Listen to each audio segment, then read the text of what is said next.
Good afternoon, everyone, and welcome to our panel discussion today, Building Inclusive Classrooms, a panel discussion on special and inclusive education. Before we get started, just a couple of announcements to ensure smooth running of operations today. We would like if persons can keep their mics muted and cameras off so we can save on bandwidth and there would be no sticking as we go along. We'd also ask if you have any questions to put it in the chat, because joining us today, we do have tech support who would be addressing the questions or directing to me, the moderator, during the Q&A session as well. So as the presentation is going on, you can feel free to type your questions in the chat. And we also ask as you enter to make sure and have your name present so we can identify you shall we need to call on you. So just a reminder of that. And if you open the chat, you will see the same thing I would have said. It's present. Most importantly, the registration form, anytime during the course of this evening session, we would like you to click on that registration form and complete for us. As we get started, I would like to welcome all ministry officials, administrators, teachers, our regional guests, members from the College of Science, Technology and Applied Arts of Trinidad and Tobago, COSTAATT's president, vice presidents, deans, chairs, faculty, staff, and of course, parents, guardians, teachers, special ed.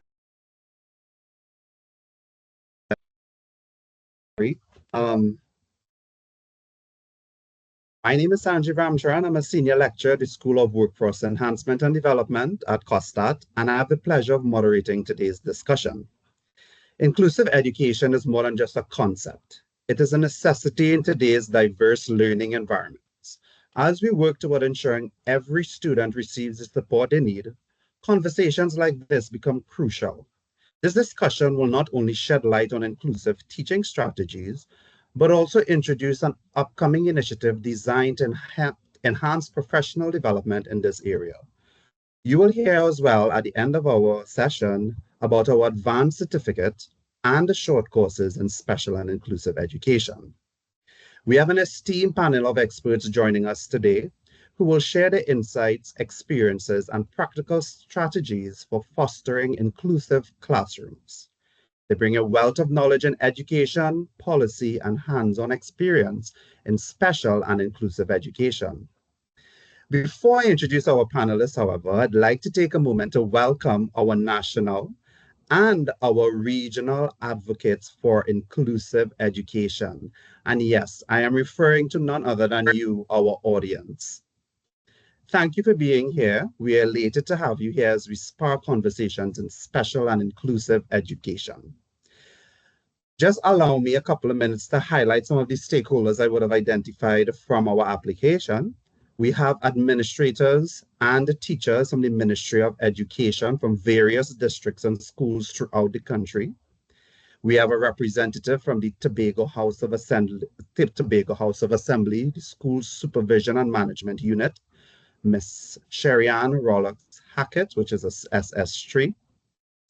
We also have Interim President Brian Sylvester of the NPTA. We have stakeholders from the National Training Agency. We have guidance counselors. We have stakeholders from the University School, Blind Welfare Association, Sangre Grande Secondary, El Dorado East Secondary, Rosary Boys RC, Guiding Light Learning and Wellness Center, Upper Level Educational Institute, Holy Name Convent, Canupia Secondary, Maracas SDA Primary, Cedar Grove Private Primary, St. Peter's Private Primary, Carlene's Rainbow Academy, Focus Care Therapy, Occupational Therapy, Providence Girls, Belmont. Now, this is just a few of the many stakeholders that are here, and we are grateful that this conversation can be held with such a wide range of stakeholders and audience.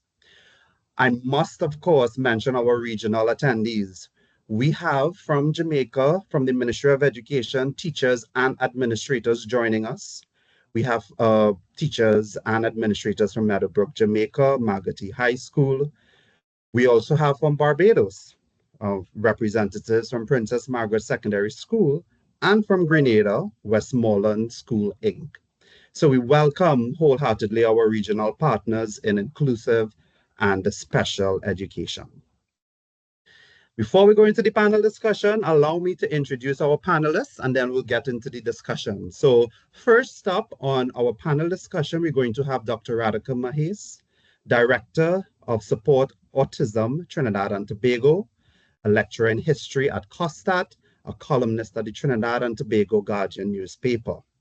Dr. Radhika Mahes is the founder and director of Support Autism TT, an organization dedicated to supporting individuals with autism and raising awareness about neurodiversity. She's a historian and social advocate based in Trinidad and Tobago and serves as a senior lecturer in history at COSTAATT.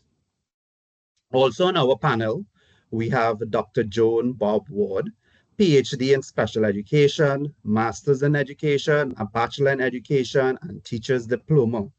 Dr. Joan Bob Ward is a distinguished educator with over 50 years of experience across all levels of the education system in Trinidad and Tobago, including 31 years as a special educator. She holds a PhD in education and advanced qualifications in youth guidance, educational administration, and special education. She has extensive experience as a tertiary educator, including tutoring at UWI Open Campus Tobago, supervising postgraduate research and practicums, and lecturing in the Master in Education and Bachelor in Education programs. Also in educational administration, inclusive education, special education, early childhood care. It's an honor to have you here today, Dr. Bob Ward, and an honor to have you, Dr. Mahes. The list goes on. She's a founder and leader of the non-governmental organization Hope and Action Network. Our third panelist that we have today as well is Pandit Ishwar Madhu Maharaj, school principal of the Swaha Hindu College, Pandit and president of the National Executive of Swaha Incorporated, secretary of the board of Swaha Incorporated, former school supervisors 3 for the school supervision and school supervision and management division, Karani Educational District. Mr. Ishwar Madhu Maharaj is an experienced educator and administrator with over 22 years in secondary education and a proven track record in leadership roles, including principal, vice principal of Swaha Hindu College. He has also served as school supervisor 3, as I mentioned, with the Ministry of Education, and therefore holds advanced qualifications in science, education, and managerial skills. I'd like to give a special thank you to all of our panelists for being present here today. And without further ado, we would like to begin our panel discussion. Starting off our panel discussion would be Dr. Radhika Mahes, Director of Support Autism TT and lecturer here at COSTAATT. Radhika? Good afternoon to everyone.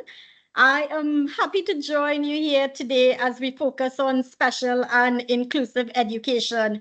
You know, this is a very important topic, given that we are seeing such a big increase in the number of students and the number of children with special educational needs today. So I am presenting based on my experience as a caregiver and as a social advocate. My NGO Support Autism TNT celebrate its 10th anniversary this year, and our Autism Center, Ralph's Clubhouse, celebrates its 3rd anniversary next week, actually. So I have interacted with many parents and their autistic children over the years, and I hear about their challenges. I see firsthand the struggles that autistic students experience. So I am very happy to participate in this discussion here today. So let me start by introducing you to the sweetest little boy ever. His name is Zain, and he is the very first child who walked through the doors at Raoul's Clubhouse 3 years ago. He was 4 years old then, and he was diagnosed as being on the autism spectrum. He was not potty trained, he was nonverbal, and he had difficulties with social interaction. He was attending a private school, a private special needs schools, but he was not really showing significant progress at that time. He is gifted with numbers and languages, and he stims a lot. After 6 months of individual one-on-one interaction at Ralph's Clubhouse, he started a new school, and there he found teachers who really understood him and who taught him in a manner that he understood. Today, with the help of his teacher, Miss Colleen Sharp of Colleen's Rainbow Academy, Zane reads, Zane writes, Zane counts and says words in Spanish, and he helps other children with their work as well. At Raoul Clubhouse, he builds very complicated puzzles. He's learning mechanic and he's constantly telling me how I should fix my car. Now, he has only attended private schools for students with special needs so far. And he has thrived because he was in a learning environment which understands his special educational needs. But private schools are expensive. And given that our chant over the years have been no child left behind, he has every right to attend a public school that caters to his development and his educational needs.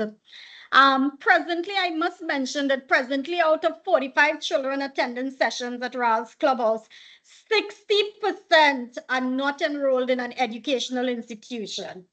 34% are in private special needs schools, and only 6% are in public schools interacting with neurotypical students. So children with special educational needs like Zane should be given an opportunity to attend a school where he can interact with all students, regardless of their abilities, background, or learning styles.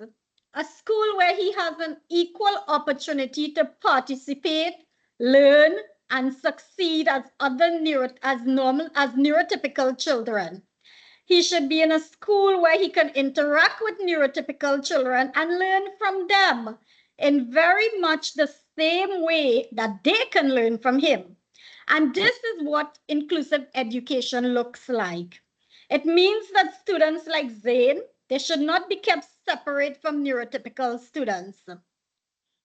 Inclusive education means that students with disabilities, special needs, and other differences should be fully integrated into the mainstream classroom rather than being separated. So if Zane were to receive an inclusive education within the public education system in a classroom with diverse students, what could that inclusive classroom possibly look like? Well, first, it would mean that he's being taught in a way that he understands. And for this to happen, he will need teachers who understand how to teach him and how to teach the curriculum using different methods. So you see this thing that we have now where students have to cram large chunks of information and write pages of notes. That would not work in Zane's case. Zane will need to be taught in a more stimulating way with lots of hands-on activities. He would need to be stimulated with visual and auditory resources because differentiated instruction is an integral part of an inclusive classroom. Additionally, he will have to be assessed in a way that he is not penalized for not knowing something, but is in fact rewarded for what he knows. An inclusive classroom will allow Zane to show what he has learned through projects, presentations, etc., not just written exams where he regurgitates information. Secondly, it would mean that the physical classroom will have to cater to his sensory needs. When Zane gets overwhelmed, he stims. And an inclusive classroom must cater to students who might need to take short breaks to self-regulate. This is why a sensory room or calming room is very important. I personally believe that every single school in this country should have a sensory room because neurotypical children, students can also benefit from those. The third thing, an inclusive classroom will provide a strong support system for Zane. So what does that mean? Simple. It means that he will be integrated into the classroom, but he has access to special education teachers and aides, as well as speech, occupational, and behavioral therapists and psychologists if he needs them. Some still autistic, some special needs children might need them, some might not. It would also mean that he would have an individualized education plan, specifically structured to address his challenges and build on his strengths. So, for example, Zain is an advanced reader. He reads very well. He reads better than children, other students his age. He's very good at learning new languages and he picks up language very quickly. He picked up counting and saying colors and different words in Spanish on his own. An inclusive classroom will focus on those strengths and they will encourage him to do more advanced work in those areas. Now, part of the support system must also come from the neurotypical students within the classroom. And this would mean that all students understand concepts such as diversity and inclusion, and that they know that being different is okay. Sensitization sessions would therefore be a key aspect of an inclusive classroom so that every student feels comfortable. And maybe when we have these kind of sensitization sessions, we will not have the kind of bullying that we are seeing in school today. So these are just some of the things that we can include in an inclusive classroom. Now, I want to mention that there are some schools in Trinidad and Tobago which are labeled inclusive simply because they accept students with special educational needs. But I think it's important that we understand that putting a student with special needs in a public school without any support system in place is not inclusive education. Accepting a student in a private school without catering to that student's developmental needs is not inclusive education. Having a child with special needs in a classroom with neurotypical learners and expecting that special needs child to learn and act like the neurotypical students, that is not inclusive education. Expecting children or students with special educational needs to conform to neurotypical standards is not inclusive education. Therefore, demanding that an autistic child sit at a desk for long periods, focusing on boring tasks, that is not the concept of inclusive education. Saying that you're enrolling students in a special needs school, but you do not have any qualified and experienced teachers to teach them, or you do not know how to adapt the curriculum to suit their level of development, that is not inclusive education. So I want to end my presentation by saying that an inclusive classroom is not just about physical presence. It is about active participation. It is about meaningful learning experiences for every single student. And Zain has a right to an inclusive education like all other neurotypical students in Trinidad and Tobago. So thank you very much for listening to me. I'm going to pass you back to Sanjeev, our host. Thank you so much, Radhika, for that very informing and visually stimulating presentation on your behalf. It's amazing the statistics that you quoted. It's interesting to see how far we need to go for inclusive and special education. And one thing that stood out to me, and I'm sure it did to the other participants as well, inclusive education should be integrated in the normal and general, in the neurotypical schooling system and the general schooling system. And this here today is our starting point. Without further ado, we would like to move on to our next presenter today, Pandit Ishwar Maharaj. As I said, school principal of Swaha Hindu College and Pandit and president of the National Executive of Swaha Incorporated. Thank you. Good afternoon. Thank you, Sanjeev. Just checking, you're hearing me, right? Yes, we hear you clearly. Okay, good. So good afternoon. I want to just say it's a pleasure to be among these esteemed panelists, Dr. Mahes and Dr. Joan Bob Ward, and to see so many wonderful, I can only assume, educators, parents, practitioners, and various experts in their own right. Indeed, is a privilege. Now, I'm here to talk, and I want to make it clear I'm not representing the Ministry of Education, but having had the experience and ongoing experience as a principal, just to give my perspectives on, building inclusive classrooms. And one of the first things, I'm sure we are all here because we all believe that every child has the right to an education. We we are here because we know that, we believe that, and we want to see things improve in our country, in the world.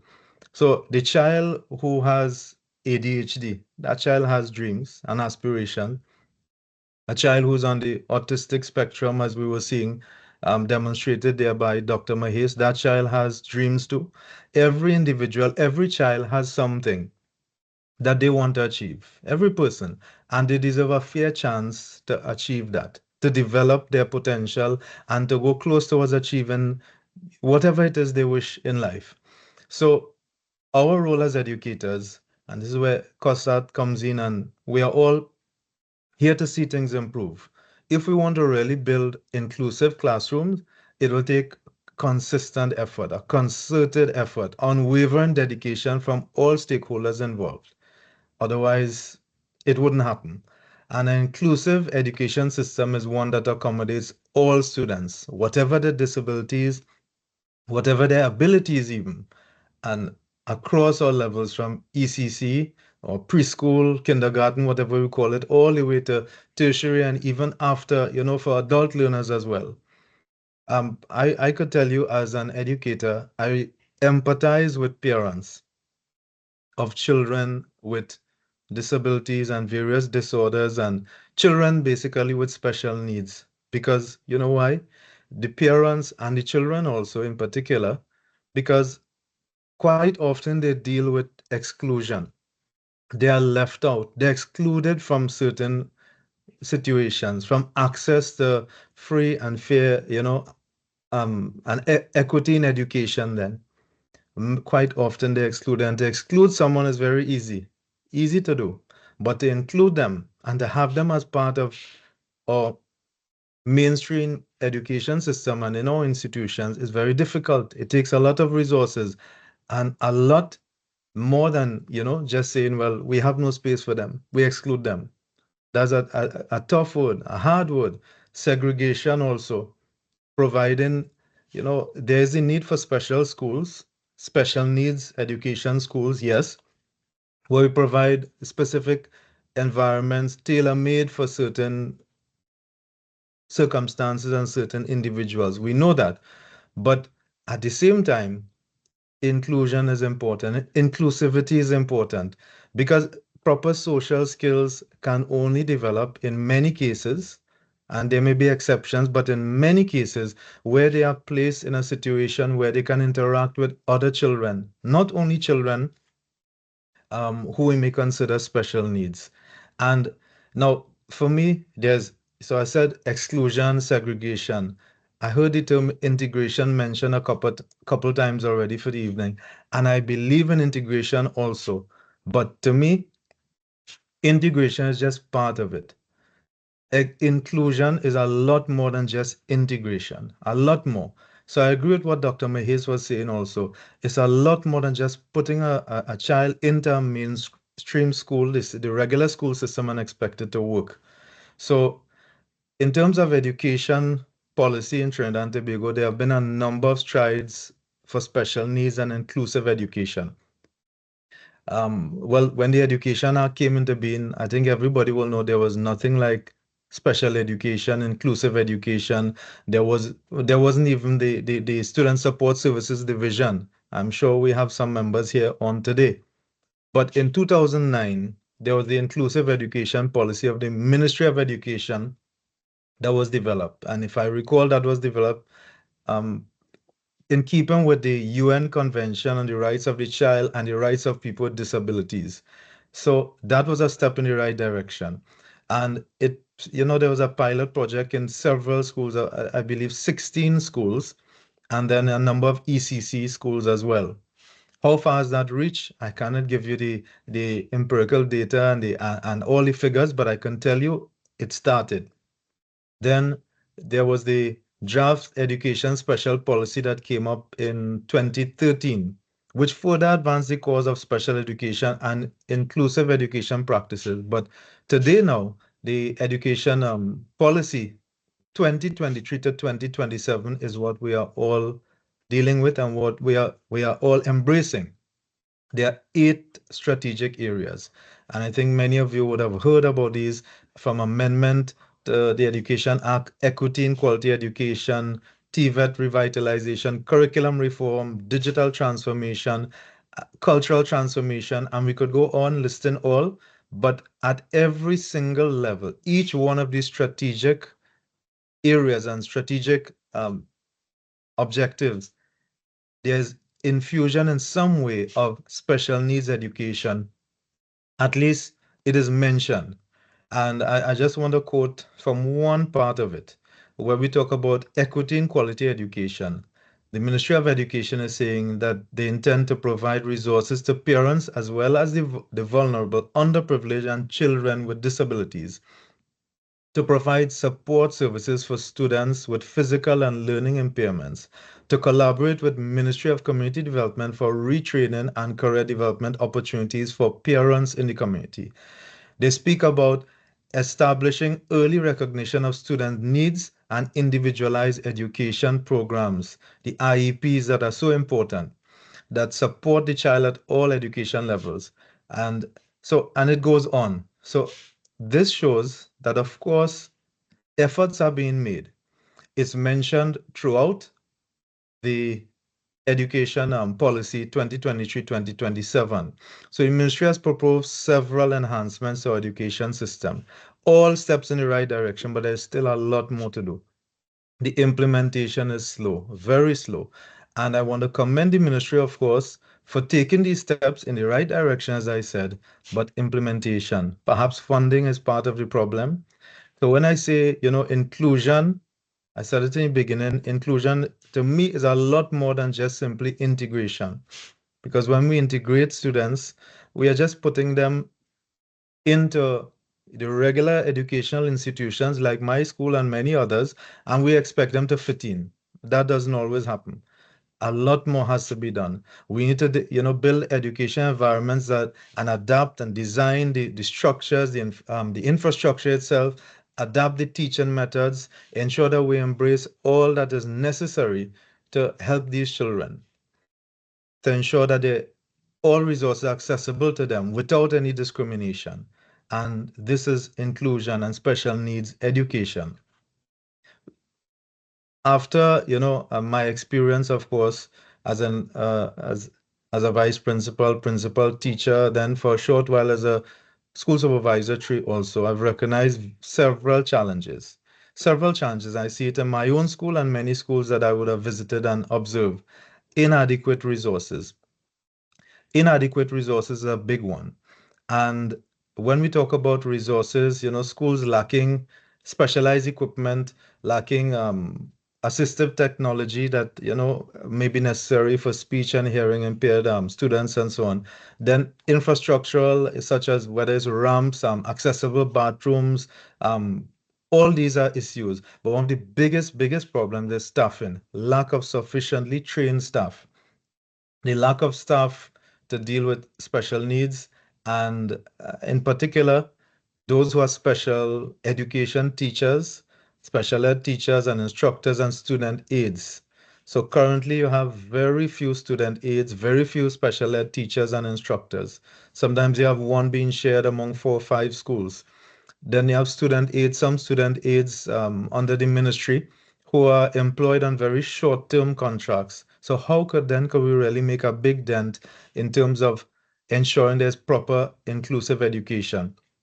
Then you have student aides who are working in schools and, under the OJT program for just a couple of years, and then they have to move on, and then children have to get accustomed to another student aid. And that itself takes time. So these are all problems, some of the severe challenges to inclusive education, special needs education, the way I see it in our current education system. So funding, I am sure, is at the heart of this, one of the biggest problems. To me also, social attitudes. There's still a need to change the way in which the public perceives special needs education. And there needs to be a genuine willingness to include everyone. There are a number of successes. Maybe if I have the time later on, I could talk about, but I'll just give one. We would have had now there are different types of special needs. There was a child with cerebral palsy a couple years ago at our school, and this individual, this girl, actually did physical education CSEC. She wasn't as mobile as others. She wasn't as fit as others or physically strong as the average child, but there was a willpower, determination. These administrators, we all did it together with the teacher, the two physical education teachers at our school, and we tailored the curriculum and her, learning. In particular, in without any formal training, we developed a individualized education plan for her, and she was able to excel. She got a one. She's studying abroad in university now, so it can be done. Where there's a will, there's a way. It can be done. And I want to say to my fellow educators who are here, we all want to see success in our schools. Everybody wants to see success. It's often measured by the amount of scholarships you get, how much full certificates you get in your school, in your institution. But if we allow these children to fall through the cracks and we do not really deal with what I will call inclusivity, if we are not embracing it, then we are failing.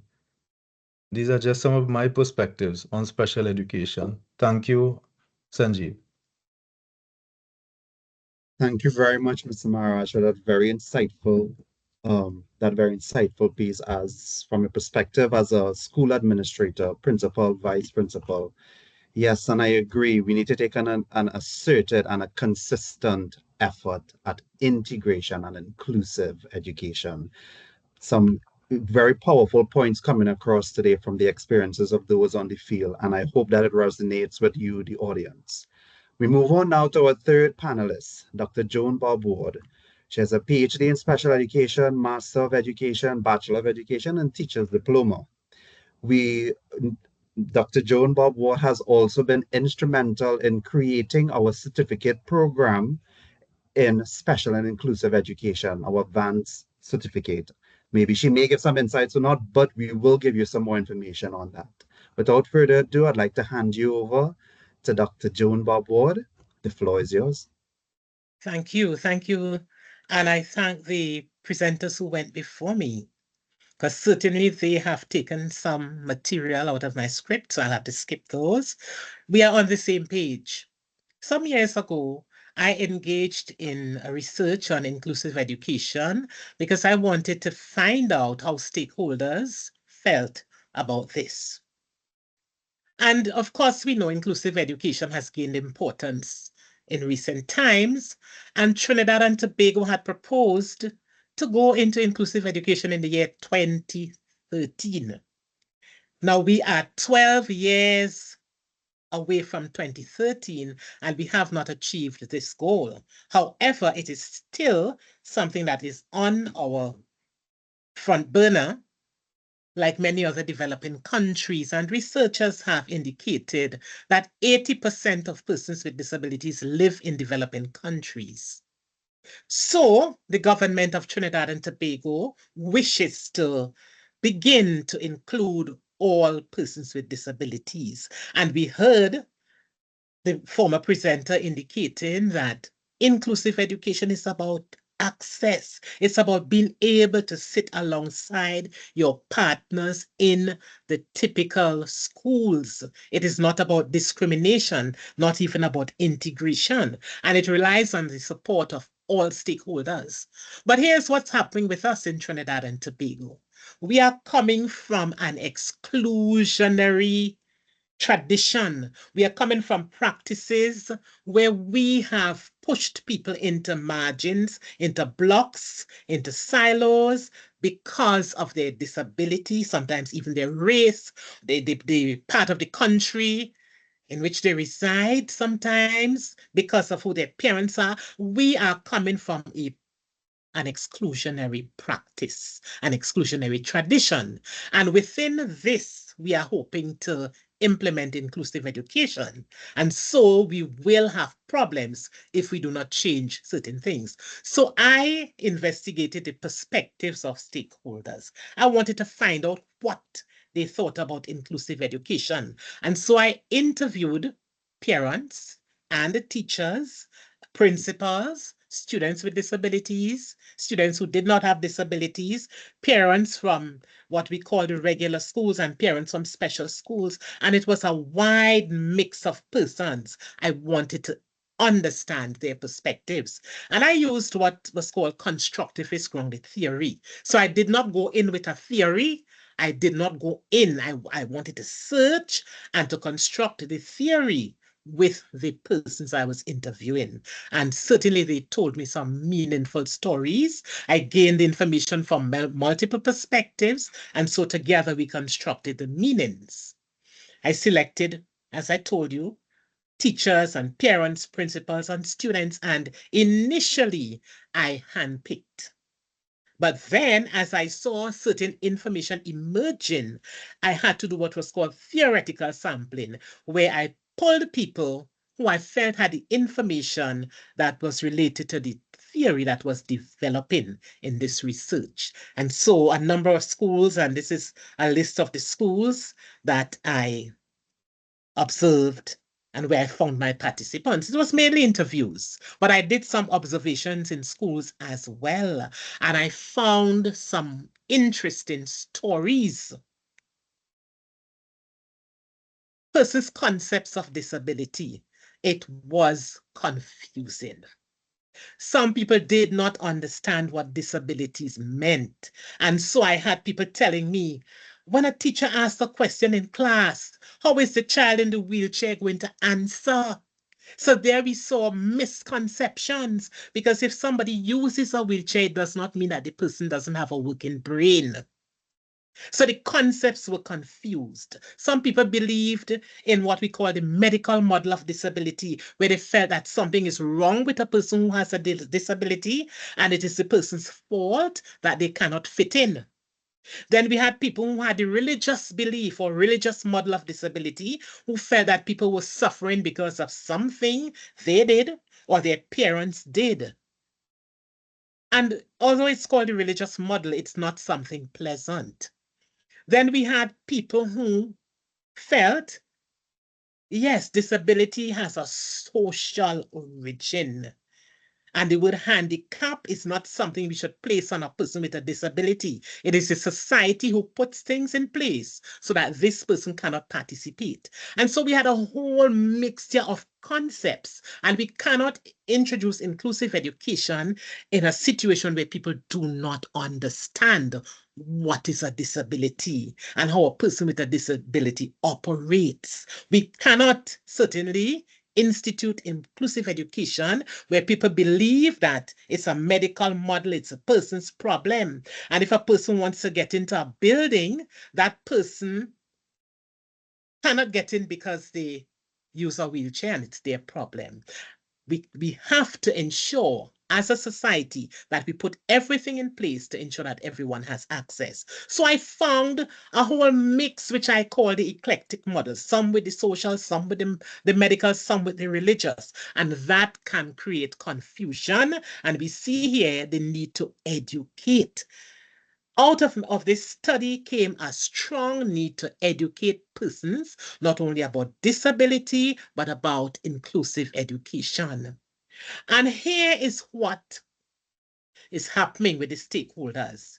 Because of the traditions of exclusionary practices and the things that persons with disabilities faced, they retreated into a non-acceptance of disability, the tradition of exclusion, abuse, rejection, marginalization, discrimination, and labeling, placed them into what I call a survivalist matrix. And if you can see it well, you see From the principals, they're talking about rejection and abuse, and they're blaming the students.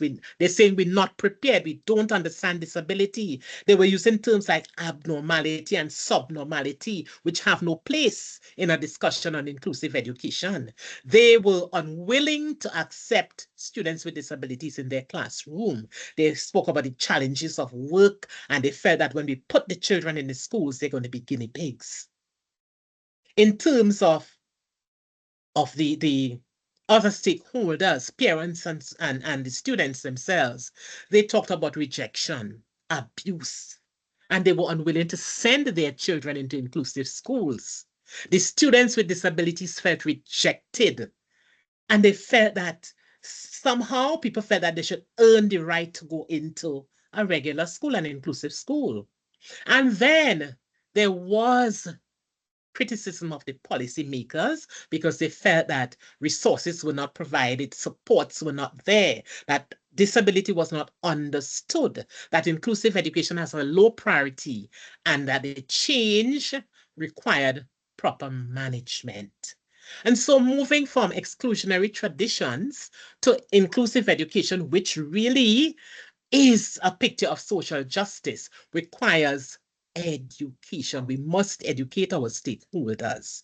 So coming out of the research, we saw three major themes. I need to change attitudes, I need to provide supports, and I need to manage change effectively.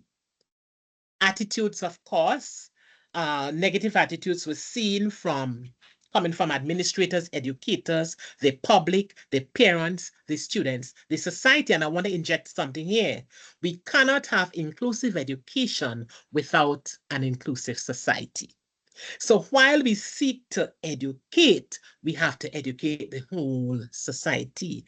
And I think it was Hillary Clinton who said, if it takes a village to raise a child, then we need to educate the village. So I commend COSTAATT for developing this initiative and for launching it today with this discussion, with this panel discussion. We have to educate every stakeholder, and there is a place for every stakeholder in this certificate that has been developed. Change is needed. Change of attitudes is needed, not only from educators, but from everyone, all stakeholders in the society. Then it was felt that supports were needed. We need to have a curriculum that caters for everyone. And we heard Ms. Mahes earlier speak about some things that we could implement. She spoke about differentiated instruction. So it's not one size fits all, where you shoot down the middle and you expect everybody to catch what is being taught. We have to ensure that our curriculum is respecting every person. When we do not have a curriculum that takes into consideration everyone, we are disrespecting persons who have special needs. We also saw them saying that we need trained staff. And the teachers are saying, look, we don't know what to do. So we don't want to have these students. We cannot deal with them. And they felt that the students would be disrupting the classes. They felt that the students would be keeping back, as they say, the other students. However, we see that this is a worldwide belief that teachers feel incapable of managing students with disabilities. And when they are educated, the attitude changes. So we see again the need for education. Remember, I said we have to change attitudes. That's through education. I said we have to provide supports, but if people do not understand what supports they need to provide, they need to be educated. And we heard about access earlier on. And access is not just limited to the architectural barriers, it is also connected to our attitudinal barriers. They will not access the inclusive schools if we have the wrong attitude.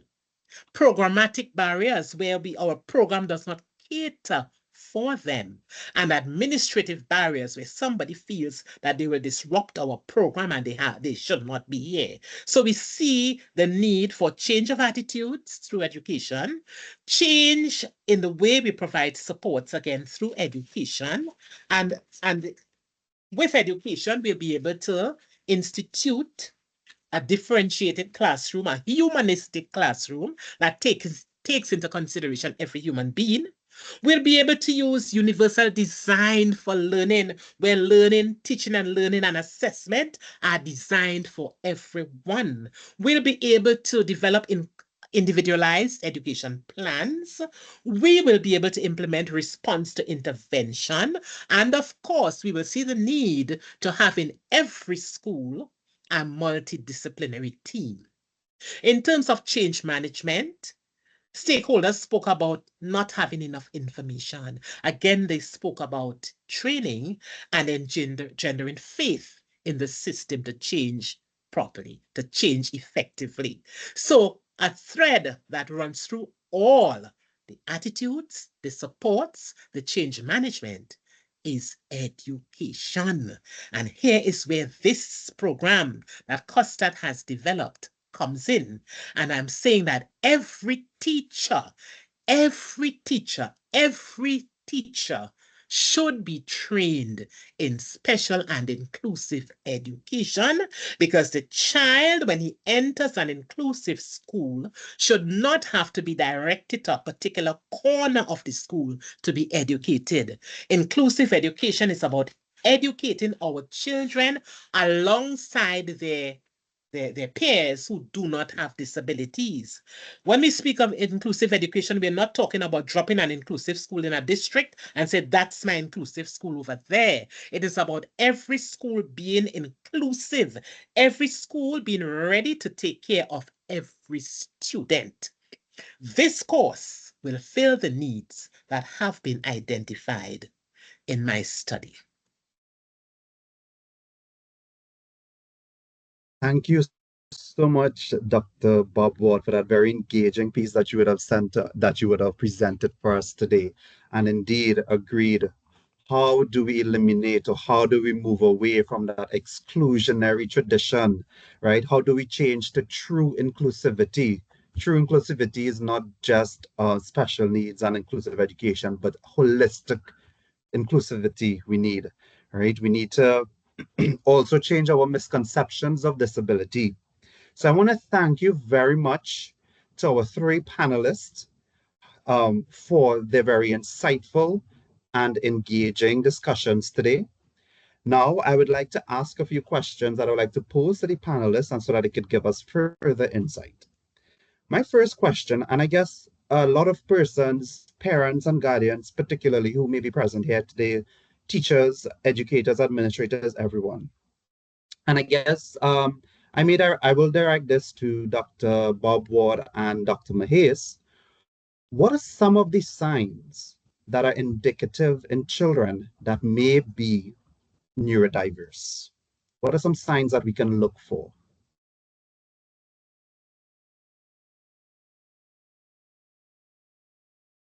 Dr. Bob Ward or Dr. Mahes? I see Dr. Mahes there, but I can begin, and I'm sure Dr. Mahes would No, be. I actually was going to say you go ahead, because I know you actually teach this in your courses, so you can go ahead. Okay.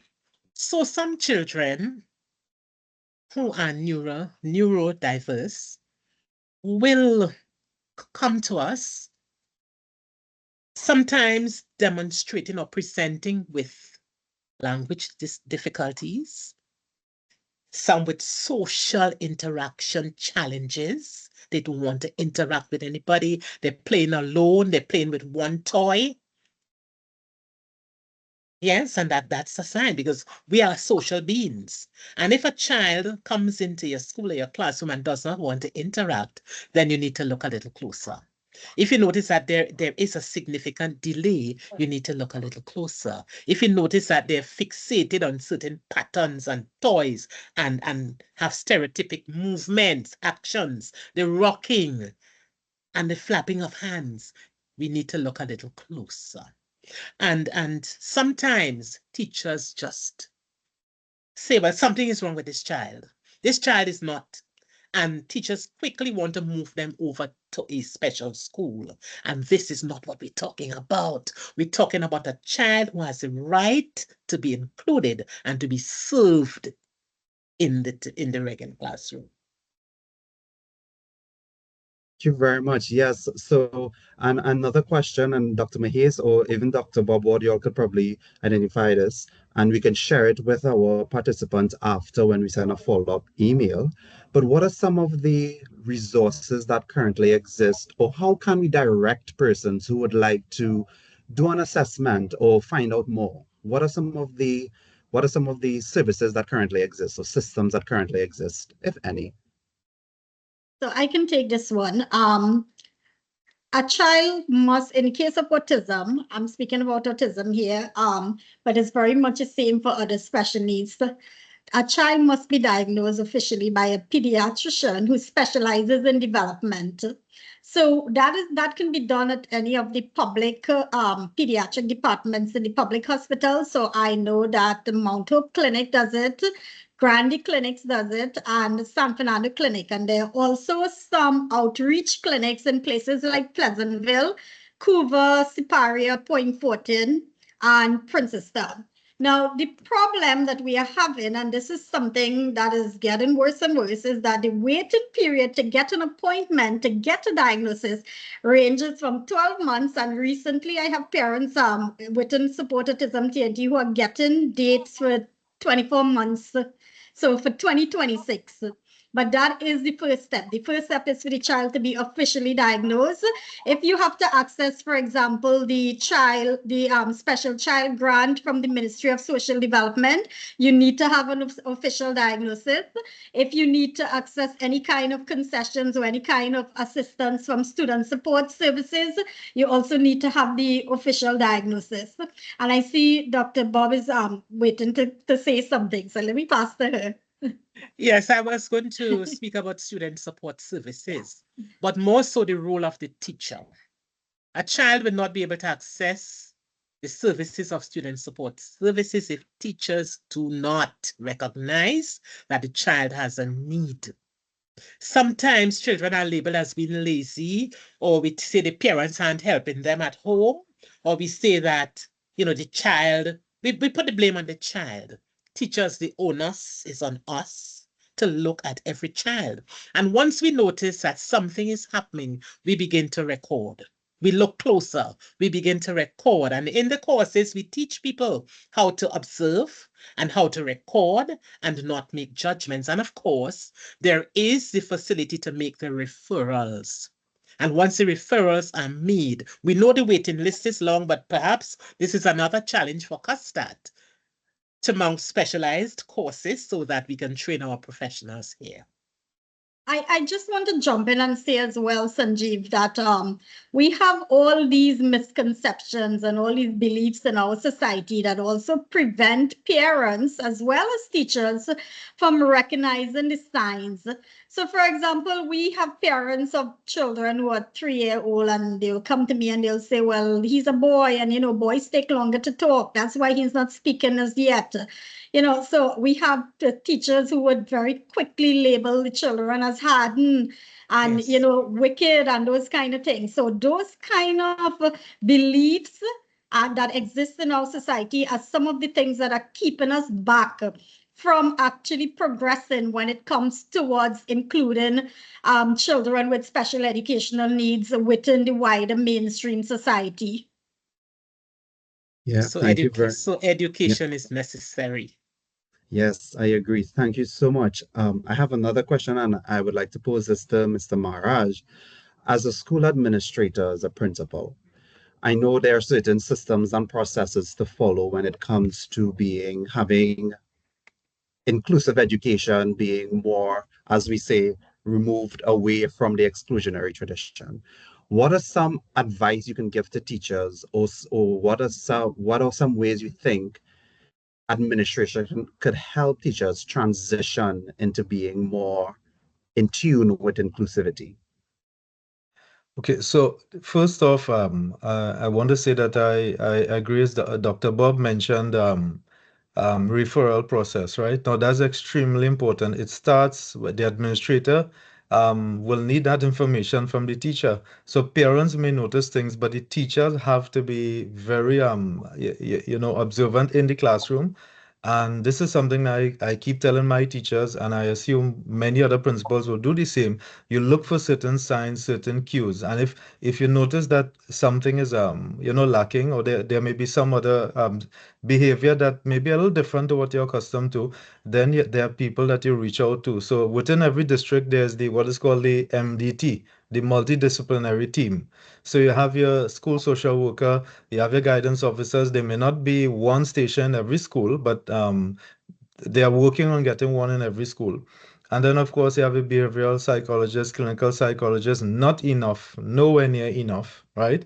But within each district now, so referral is important. You refer, get the proper guidance. Assessments will be done, as Dr. Mahez mentioned. Yes, in our area in San Grande, it is done. They can be referred to the pediatric clinic at Mount Hope, but that is in terms of at least diagnosis and getting that advice. Now, most of our teachers, almost all teachers in the secondary system, and I dare say the primary system also, have not been trained officially or formally. And this is where this training I find is fantastic. Every teacher, whether it is a part of the DPED program later on, or adding to that, augmenting what they would learn there, needs to get some sort of training. I myself, we do it in a rudimentary way where we try to facilitate and include them in a much bigger way. So much so I mentioned that we try to rework the syllabus. Sent letters to CXC to get a child who couldn't even walk properly to do PE, and it worked. So there are adaptations that can be made, but there must be the effort on the part of the administrator and the teachers, and we cannot shy away from it and wait for things to happen. Wait for the ministry to put things in place. Wait for someone to give you the funding and make it happen for you. You have to be ready to do it. The teachers, the administrators, and the parents. Because I could tell you occasionally you do have that. Not any of the parents here, but sometimes parents themselves may resist certain changes, and they may not want to hear certain things, and they also have to be educated too. Right, Dr. Bob and Dr. Mahes. Um, Sanjeev, I'm not sure if that totally answered the question, but that's just some of the advice I could give from our experience. Definitely. And it's not just for me, like the information all three of you shared in the question answer bit just now is vital information for our audience. And everyone that's here today, we will be providing this recording as a YouTube link for you to look at after in the event that you would have missed out anything. I see Dr. Mahes has her hand up. Thank you very much, Mr. Yeah, Maharaj. I just wanted to add to what Ishra was saying. And it's basically that, we really have to pay attention to teachers training because we do have degrees in special needs education. UTT offer a very good degree in special needs education. There are different postgraduate degrees out there. But what is missing is the practical component to those degrees. Right. So we have so many graduates coming out with degrees, with undergrad degree and postgraduate certificates and masters and so on. But when I put them to work with and to interact with an autistic child, they don't even know where to start. And you can't blame them because they were never given that opportunity to interact with them, much less learn to teach them. So I think one of the biggest problem that we have is the level of teachers training that we are given to our teacher student out there, and that is something that we need to look at look at very quickly and try to fix, because that is something that can be fixed. I really strongly suggest that whichever college or university is offering programs, it must have a practical component where they actually go out to schools and they interact with the children and they learn to do it. We have teachers aides who have done degrees in agriculture and degrees in biology, and they were put to work work as an aide with special needs students in schools.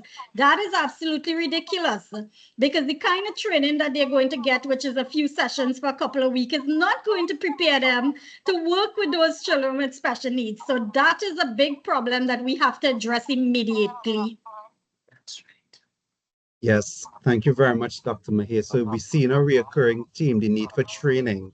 So we will speak a little bit about the program we have to offer. It in itself is very accessible, and I'll explore some of that in a little bit. At this point, we would like to open questions from our audience. We have two options. You can raise your hand, and we will take it in order, or you can place it in the chat. Once you're asking a question, we ask that you give your name and designation so that we're able to direct the question to our panelist. So we can go ahead. So I'm seeing Hello. Rebecca has a hand up. One of our admin will unmute. Okay, thank you. Go ahead. Hi, good evening, everyone. Thank you for this session. I have a quick question. I am sort of on the road, so I'm not sure if it was answered already.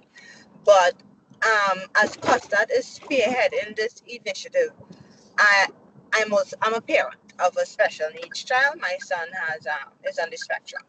That's my designation. All right, I shall continue.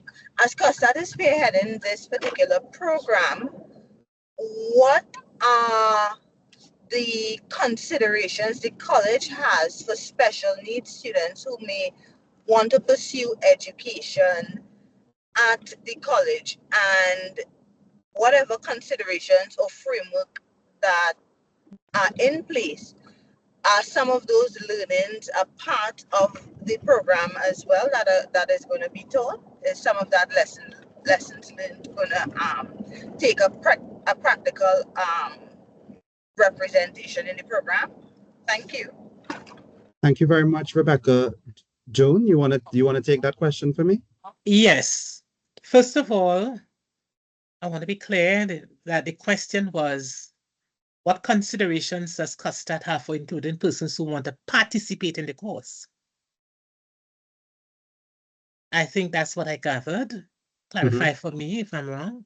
No, Yes. no, it's really what are the considerations the college have for special needs students who want to pursue education at the college? Right. And with that framework in mind, whatever framework is in place, would that take a practical representation in the program as well? Right, Okay. so let me assist, Yes. and Joan, you can add to it, right? So at COSTAATT, we also do an assessment at the point of admission to determine if applicants have declared special needs. We do have a student support services division that assists with this. And once formally diagnosed, we allow for additional tutorial support, technology support in the classroom, as well as varied assessment strategies. Of course, as you can see, we have researchers on our end.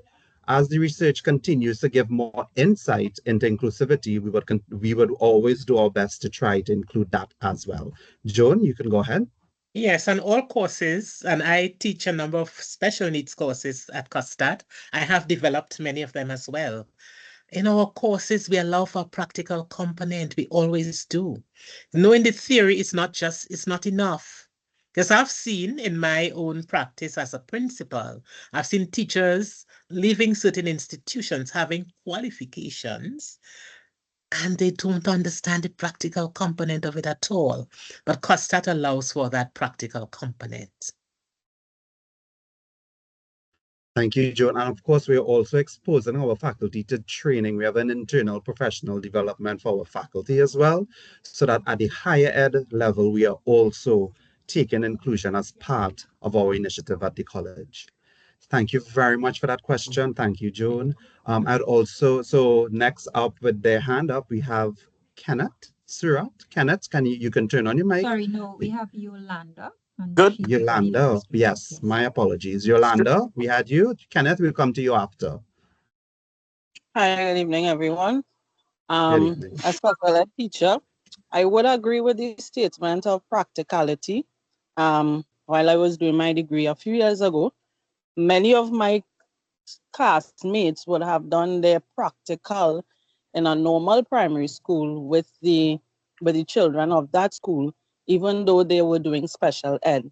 So it was not specified that you have to go in a special school where the environment of the children are dealing with children with some sort of special disability. However, I think that some of the school supervisors, I don't know if there's any on board here, need to also be educated. While teachers need to be educated, it starts from the head.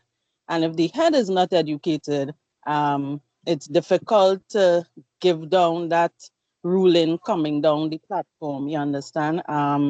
So being in the special ed environment is sometimes difficult because we are getting instructions to carry a curriculum of a primary school, even though we are a special ed school and we are catering for children with, you will say, neuro disabilities. Yes, we have very low functioning children.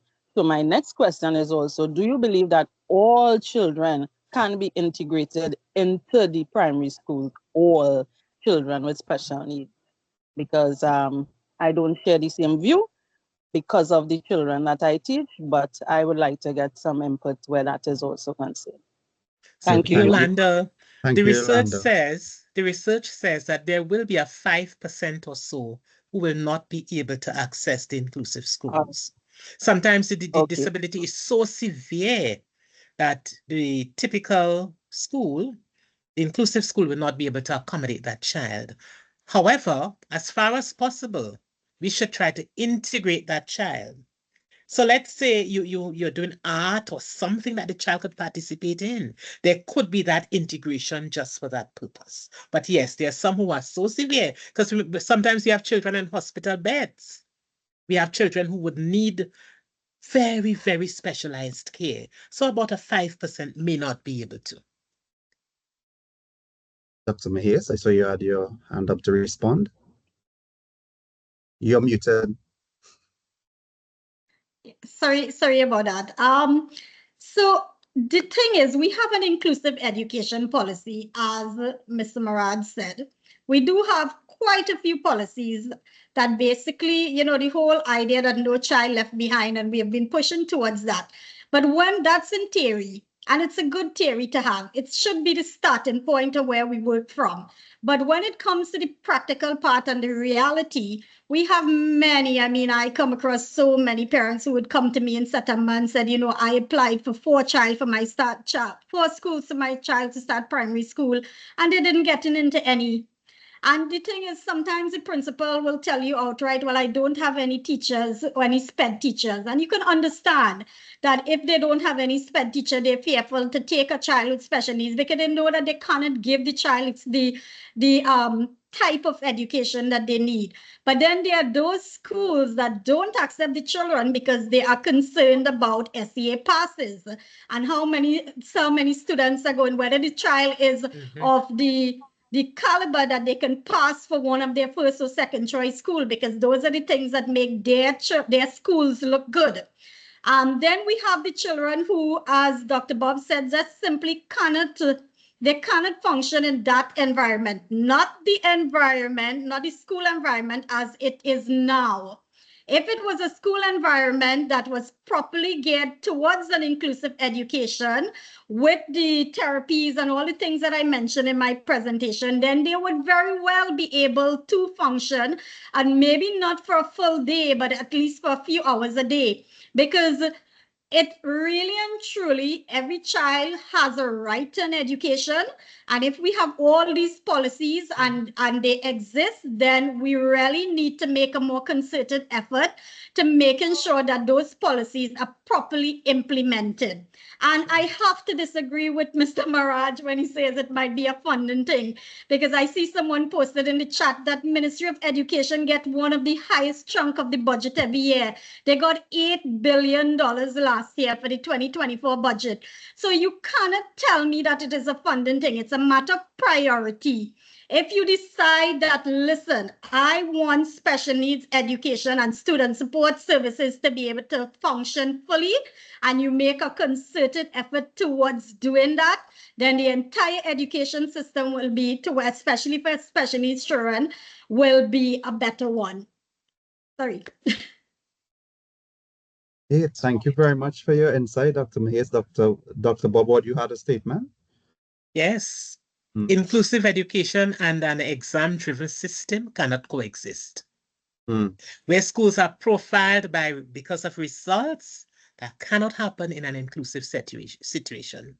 And this is why we have to educate the policymakers as well. And I know we have several entry routes into the certificate program.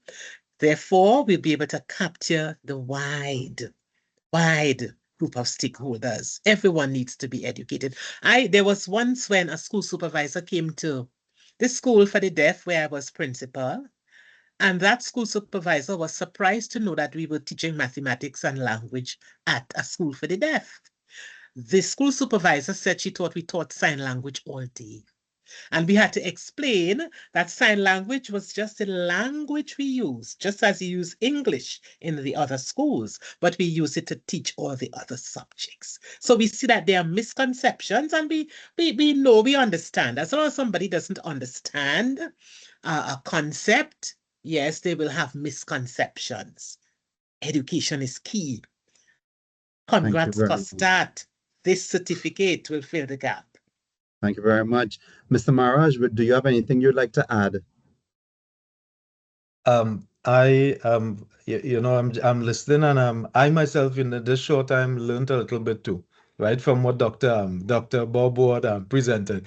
And the only thing I could say is I agree totally with both of them, and I hear the level of concern, almost want to say frustration from some, and I'm reading the charts also, because I could see that people want change, and you want to see a definite effort being made. And there's some doubt, as Dr. Mahi is saying. I'm not in any way trying to shield the ministry, right, in terms of the funding aspect, but I'm seeing that we are lacking so many things. So, and the staffing complement that should be there is not there. So it is the first thing that comes to mind, right? Lack of training, lack of sufficient staff. But yeah, I have to agree with you, because across the board we are seeing certain things lacking in our schools. But I really, really hope that out of programs such as this that COSTAATT is starting, that there would be, other stakeholders coming on board to support COSTAATT, but then also in their own right, every single school administrator, every single denominational board also, the ministry also making an effort and not doing as one of my fellow panelists mentioned, just looking to make excuses. And we all want to see fantastic results. The parents of such children want to see them achieve too, and we have to actually make that effort, right? And I thank you for the opportunity. Thank you very much. So we had we'll entertain one more live question. We had Miss Kenneth Surratt. You had your hand up. You can go ahead.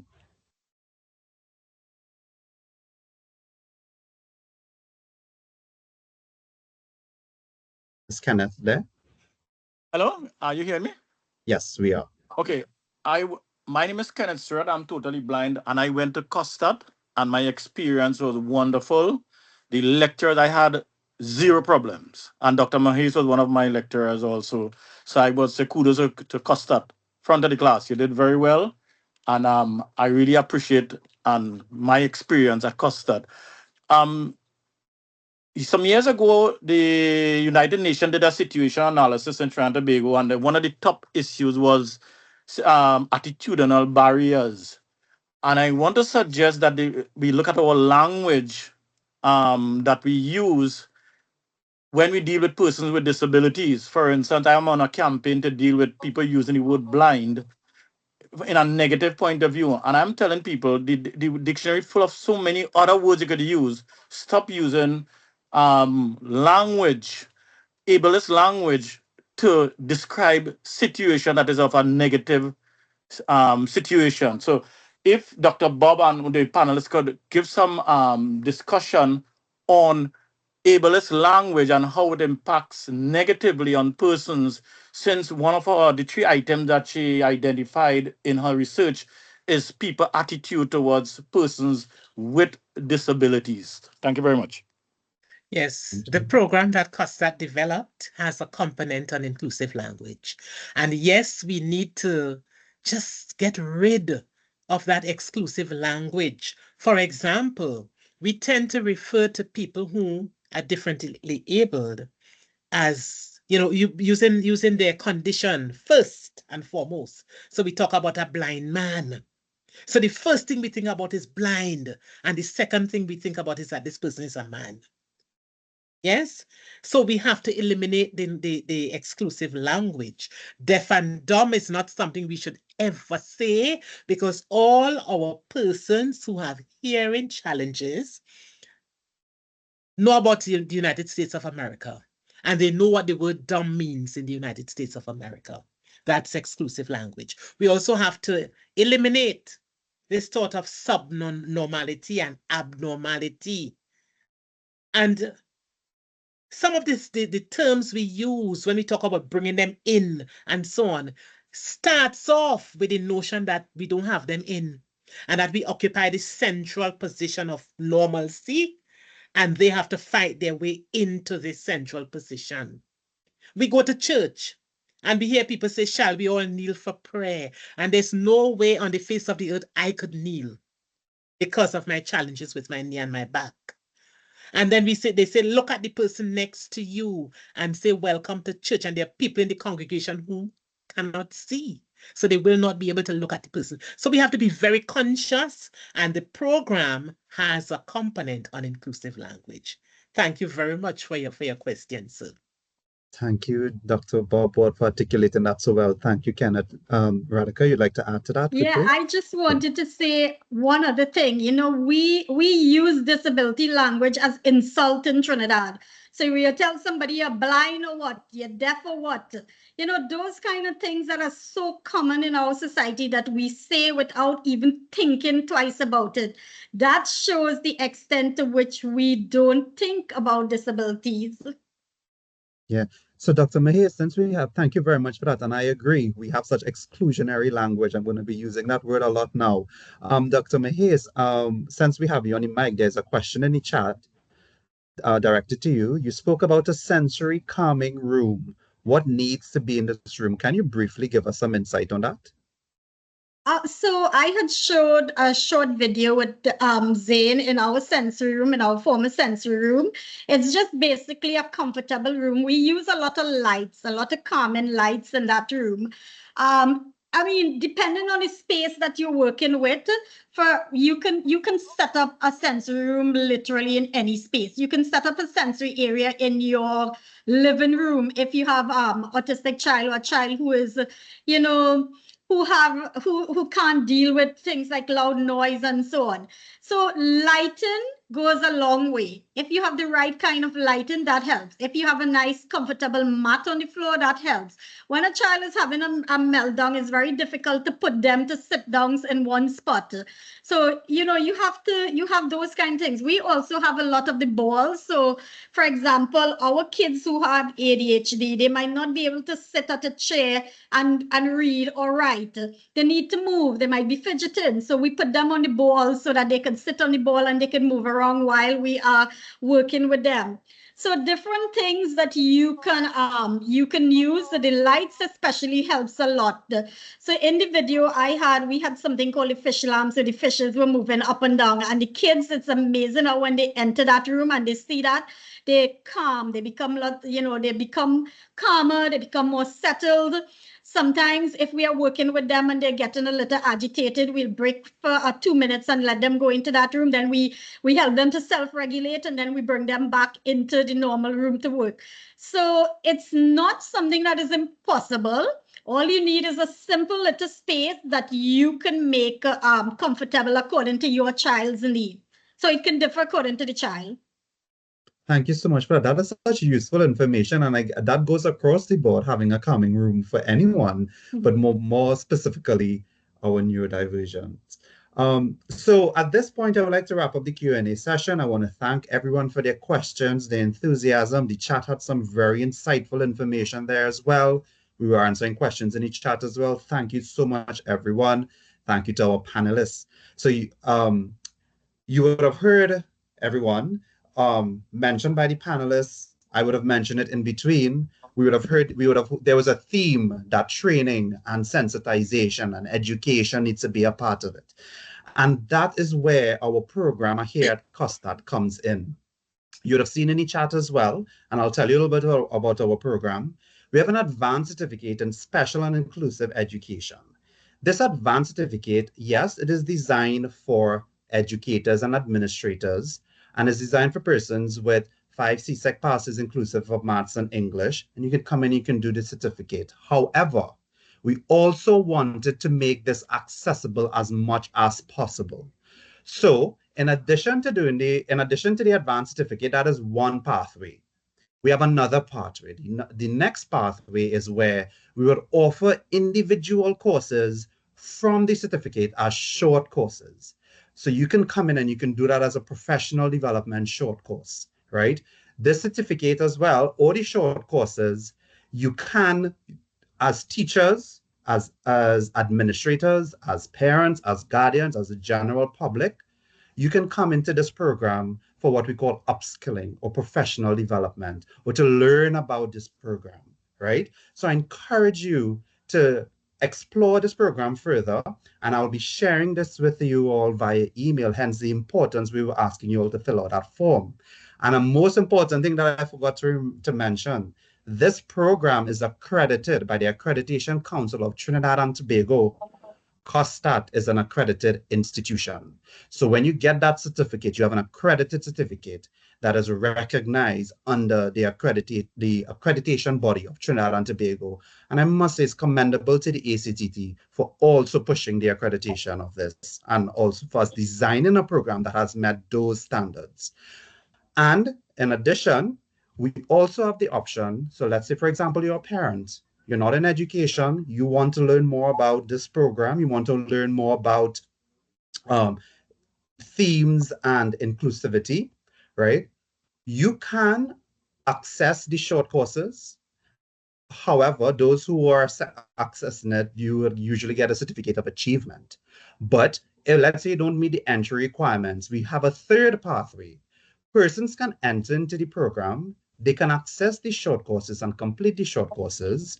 There may not be a requirement for you to do the assessments, and at the end of it, you will get a certificate of participation. And you would find that this opens the door for everyone that is here today, and everyone who will be seeing this, and everyone who is interested in learning more about inclusive education. We have opened that access. We have removed the stress or the concern of, okay, I need to come and write an exam.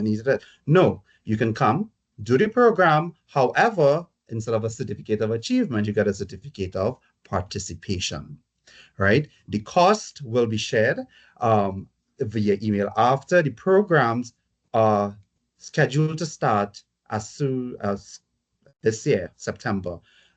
Coming on in a little bit, we'll have the Dean of the School of Workforce Enhancement and Development. She will give us a little more insight into the program. If I would have missed anything, Dean, I apologize. But at this point in time, I would like to invite to our platform the Dean of the School of Workforce Enhancement and Development. Together with the Dean has spearheaded this program as well, together with cadre of professionals, Dr. Bob Ward, Dr. Mahiz being part of it.